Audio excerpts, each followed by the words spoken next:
The new Sedeo Pro seating system reclining flip-back armrests feature 5 different adjustments. They include width, both large and small, height, angle, and fore-aft adjustments. You will need to use metric Allen wrenches to complete these adjustments. Here's how it works.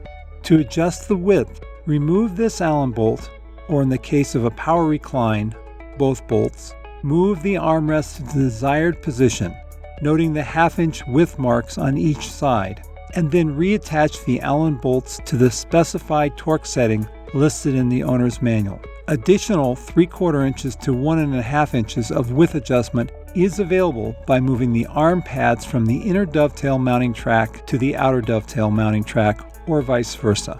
Next is the height. Begin by rotating the armrest up to locate the recessed Allen bolt near the rotation point.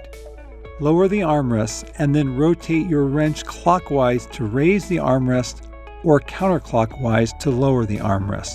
When lowering, it helps to put a slight amount of pressure on the arm pad. Once the height is set, the arm pad may need to be leveled.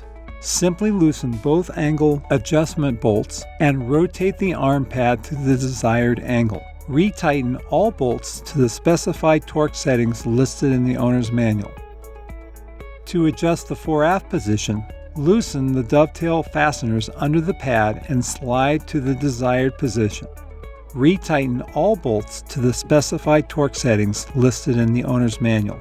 The Sedeo Pro reclining flip-back armrest is ready to go with a host of quick adjustments.